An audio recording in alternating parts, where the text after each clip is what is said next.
Hi, my name is Austin Gravelle, and this is Dr. Cresson's 452 Hayward Gibbs Hill Portfolio Project.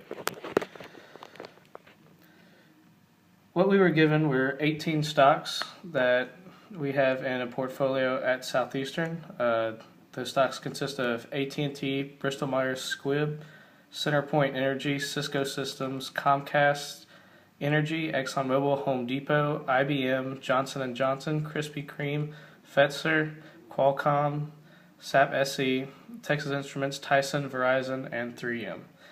And the purpose of this was to see if we could take this portfolio and maybe make it a little better so that Southeastern can benefit in the future.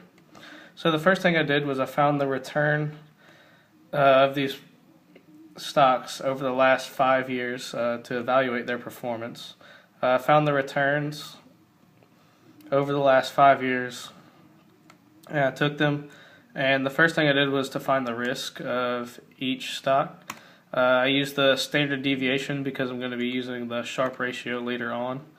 The next thing I did was take the average monthly return of these stocks over the last 5 years. I did that by finding the average over the last 5 years. Next, I found the yearly return just because it's a little easier to visualize rather than the monthly return.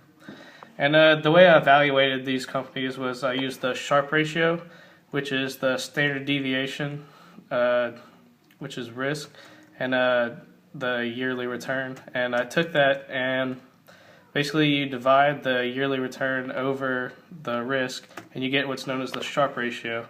And this ratio allows you it gives a number, and it allows you to determine what the best return for any given amount of risk on a stock is.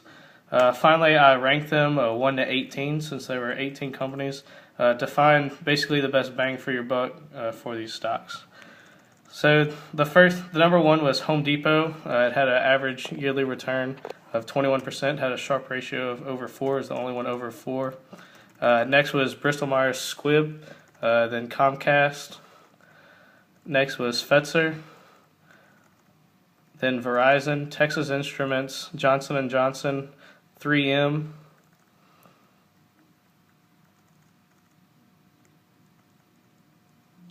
Tyson was after them, Krispy Kreme, because even though Krispy Kreme had a large return, it also had a large amount of risk. And the other ones didn't do so well, so we're really not going to concern ourselves with those. My suggestion to make this portfolio a little bit better is to take the top 3 companies and invest 10% of what we have total now, 10% in each of those, so that's a total of 30%. The next, I'm recommending 8% in the next top 3 companies. And for the next, so that's rankings 1 through 3, 4 through 6, and then next is 5 through 9, which is going to be, I recommend 5% in each of these companies. The next few companies didn't do so well, so what I'm recommending is to invest in an index fund, such as the S&P 500 with a SPDR.